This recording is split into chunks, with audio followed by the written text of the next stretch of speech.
হে WhatsApp guys, কেমন আছো সবাই? আশা করি সবাই খুব ভালো আছো। তোমরা সবাই আমার মাথা খেয়ে ফেলেছো ভাই। জুজুৎসু কাইজেনের 246 চ্যাপ্টারের স্পয়লার আসছে ভাই, যেখানে 244 নাম্বার পর্যন্ত হচ্ছে অরিজিনাল চ্যাপ্টার এসেছে। তাহলে স্পয়লার মানে ফ্যানরাই তাহলে পুরো জুজুৎসু কাইজেন সিরিজ শেষ করে ফেলবে। দেখো 245 নম্বর স্পয়লার আসলো, আবার আজকে আসছে 246 নম্বর স্পয়লার। তাহলে স্পয়লারে যদি এরকম ভাবে আসতে থাকে তাহলে মেন চ্যাপ্টার আসবে কবে ভাই? আমার তো মনে হয় ওরা এইভাবেই শেষ করে দেবে জুজুৎসু কাইজেন, এই স্পয়লার ওয়ালারা। তবে সেটা বড় কথা না, সবচেয়ে বড় কথা হচ্ছে যেহেতু স্পয়লার এসেছে, যেহেতু তোমরা জুজুৎসু কাইজেনের ফ্যান, যেহেতু আলামিন ভাই আছে, সেহেতু এটা নিয়ে আমাদের তো একটা ভিডিও বানাতে হবে। তো চলো বাড়তি কথা না বলে খুবই সংক্ষেপে পুরো ডিটেলসে এই স্পয়লারে কি কি রয়েছে সেটা আমরা জেনে নিই। তবে তার আগে আমি একটা ছোট্ট বিজ্ঞাপন দেবো, আর বিজ্ঞাপন স্কিপ করার দরকার নেই। আমরা আসলে একটা বোকামি করে ফেলেছি। এর আগে আমরা গোজোর 20টা অ্যাকশন ফিগার এনেছিলাম, তো সেগুলো সব সেল হয়ে যায়। পরে সেটার মনে করো যে এত বেশি অর্ডার দেখে আমরা আরো 50টা গোজোর অ্যাকশন ফিগার এনেছি, কিন্তু দুঃখের বিষয়ে এইগুলো এখন আর সেল হচ্ছে না। তো তোমাদের কাছে রিকোয়েস্ট, তোমরা যারা গোজোর ফ্যান রয়েছে, তুমি বিশ্বাস করো তুমি চাইলেও 2-2.5 হাজার টাকার নিচে কোথাও থেকে আনতে পারবে না। আমরা মাত্র 750 টাকা দিয়ে জাস্ট খালি এগুলো ছাড়াতে চাচ্ছি। আর তুমি যদি নারুতো ফ্যান হয়ে থাকো, মাত্র 5টা নারুতোর অ্যাকশন ফিগার আমরা এনেছি, স্ক্রিনে দেখতে পাচ্ছ। এটা গোজোর চেয়ে একটু বড় সাইজের, এবং তুমি যখন হাতে নেবে, হাতে নিলেই বুঝতে পারবে যে কেমন কোয়ালিটি। একেবারে থার্ড ক্লাস প্লাস্টিক কোয়ালিটি না। তোমরা বিভিন্ন ইউটিউবারদের পেছনে যেসব অ্যাকশন ফিগার দেখো, সেম ওই কোয়ালিটির জিনিস এগুলো। যারা কিনেছে তারা দয়া করে এখানে কমেন্ট করো আর কি। তো জাস্ট আমাদের উদ্ধার করো। মাত্র 5টা নারুতোর অ্যাকশন ফিগার মাত্র 950 করে ধরেছি,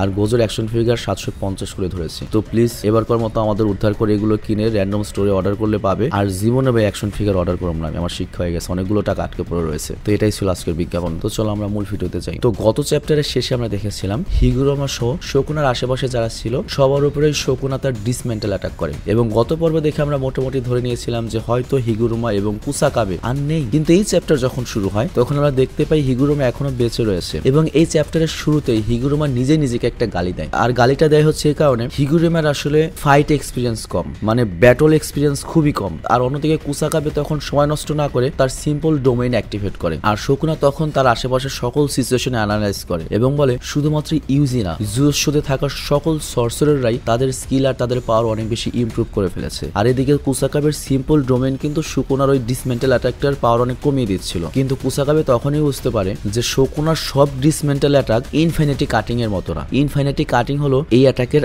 আলটিমেট ফর্ম, আর গোজোর সাথে লড়াইয়ের সময় শকুনা ওই ইনফিনিটি কাটিং ডিসমেন্টাল অ্যাটাকটা করেছিল, এবং এটা এত শক্তিশালী অ্যাটাক যে এটা দিয়ে পুরো পৃথিবীর যে কোনো কিছুকে 2 ভাগে কেটে ফেলানো সম্ভব। তো কুসাকাবে তখন বুঝতে পারে যে ওরা অনেক লাকি, কারণ একটু আগে শকুনা যে ডিসমেন্টাল অ্যাটাকটা করেছিল সেটা গোজোকে যে অ্যাটাক করেছিল সেই লেভেলের অ্যাটাক ছিল না, মানে নর্মাল ডিসমেন্টাল অ্যাটাক ছিল। আর ওই অ্যাটাকটা যদি ইনফিনিটি কাটিং এর অ্যাটাক হতো তাহলে কুসাকাবে হিগুরোমা এতক্ষণে টুকরা টুকরা মাংসের টুকরা হয়ে যেত। তো যাই হোক, কুসাকাবে শকুনার সকল অ্যাটাককে বুঝতে পারে, কিন্তু সে এটা বুঝতে পারে না যে শকুনা এখনো তার ফায়ার অ্যাটাক ব্যবহার করছে না কেন। কুসাকাবে জানতো যে শকুনার ফায়ার অ্যাটাক করতে পারে, এবং এটার সাহায্যে সে শিবুয়োতে ধ্বংসযজ্ঞ চালিয়েছিল। তোমাদের এটা মনে আছে, যোগোর সাথে মানে ওই এক চোখের যে কার স্পিরিট ছিল তার সাথেও কিন্তু শকুনা এই ফায়ার অ্যাটাকটা করেছিল। কিন্তু তখনই কুসাকাবে বলে আমি কেন এসব চিন্তা করছি, এইসব চিন্তা করা মানে শুধুমাত্র সময় নষ্ট করা। আর এদিকে হিগুরোমা পুরো ডিপ্রেস ছিল, সে তার কম ব্যাটল এক্সপিরিয়েন্সের কারণে, তার ব্যর্থতার কারণে সবার কাছে ক্ষমা চাইতে থাকে। আর কুসাকাবে তখন বলে হিগুরোমা তোমাকে কখনোই সরি বলতে হবে না, কারণ আমরা সব সর্সারিরা মিলে অবশ্যই শকুনাকে হারাবো, আর তুমি যতক্ষণ শকুনার সাথে ফাইট করবে ততক্ষণ আমি তোমাকে প্রোটেক্ট করবো, এত টেনশন করছে কেন। আর তখনই দেখা যায় আমাদের সবার বড় ভাই চোচো শকুনার উপর অ্যাটাক করে দিয়েছে, কিন্তু তখনই শকুনা সেখান থেকে উধাও হয়ে যায়, আর চোচোর পেছনে আসে এবং চোচোর পেটের মধ্যে হাত ঢুকিয়ে দেয়। এটা দেখে ইউজিতে অনেক বেশি ভয় পেয়ে যায়, এবং তখন চোচোর মুখ দিয়ে রক্ত বের হওয়া শুরু করে। তো চোচোর পরে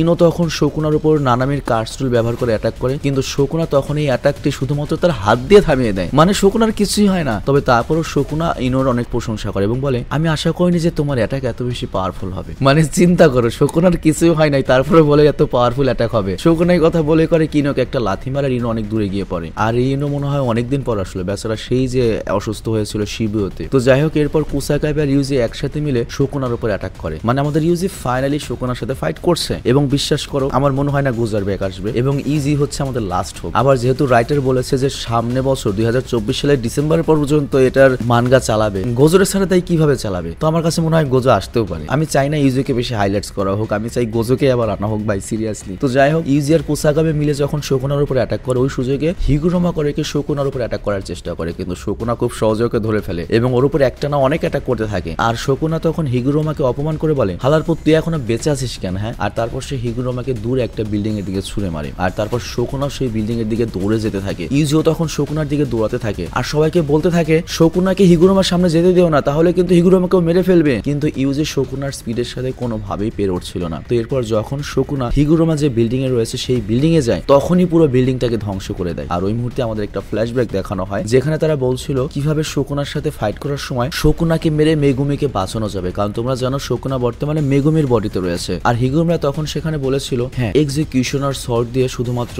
শকুনাকে মারা যাবে আর এতে মেগুমি বেঁচে যাবে, কারণ আমার যে আদালতের ডোমেন সেখানে যদি শকুনার উপর চার্জ আসে তাহলে ওখানে শুধুমাত্র শকুনাই মারা পড়বে। এবং আমার আদালতের জাজমেন্ট এটা বুঝতে পারে যে একটা আত্মার মধ্যে কতগুলো আত্মা রয়েছে, তো যে আত্মা পাপ করবে শুধুমাত্র সেই শাস্তিটা পাবে। আর তাই শকুনাকে যদি আমার ওই এক্সিকিউশনার শর্টের সাহায্যে মেরে ফেলা হয় তাহলে মেগুমির আত্মাকে কোনো ড্যামেজ না দিয়ে মেগুমিকে বাঁচানো সম্ভব। তো এই জন্য ইউজি হিগুরোমাকে বারবার সরাসরি শকুনার সাথে ফাইট করতে নিষেধ করছে, কারণ হিগুরোমার ওই এক্সিকিউশনার শর্টই লাস্ট হোপ মেগুমিকে বাঁচানোর। তো ইউজি এখানে হিগুরোমাকে বলে, তুমি সরাসরি কখনোই একা শকুনার সাথে ফাইটে পারবে না, তুমি অবশ্যই সেখানে গেলে মারা পড়বে, তবে তোমাকে সাহায্য করার জন্য আমি থাকবো, তুমি একা লড়াই করতে যেও না। হিগুরোমা তখন বলে, আমাকে মরতে হবে, কারণ আমি কালিং গেমের মধ্যে অনেক নির্দোষ প্লেয়ারকে মেরে ফেলেছিলাম, আমি নিজেও দোষী। কিন্তু ইউজি তখন হিগুরোমাকে বলে, ভাই এখন আবেগের সময় না, তুই আমার কথা শোন ভাই। কিন্তু হিগুরোমা ইউজির কথা শোনে না। আর এখানে আমাদের বলা হয় গত পর্বে হিগুরোমা এবং কুসাকাবে শকুনার ওই ডিসমেন্টাল অ্যাটাক থেকে এজন্যই বাঁচতে পেরেছিল কারণ সে ডোমেন এমপ্লিফিকেশন ব্যবহার করেছিল। আর এখানে আমাদের বলা হয় হিগুরোমা অ্যাওয়াকেন হয়েছে মাত্র 2 মাস হয়েছে। অ্যাকচুয়ালি হিগুরোমাকে যখন ইন্ট্রোডাকশন করা হয় প্রথমবারের মতো, আমাদের কিন্তু বলা হয়েছিল হিগুরোমা খুবই মেধাবী, অনেক মেধাবী একটা ছাত্র, অনেক মেধাবী একটা উকিল, এবং ও যে কোনো জিনিস খুব দ্রুত শিখতে পারে, এবং ওই সর্সারার হয়েছিল, মানে জাদুকরও হয়েছিল মাত্র 2 মাসে শিখে সবকিছু অনেক তাড়াতাড়ি ও গ্রোথ করেছে। কিন্তু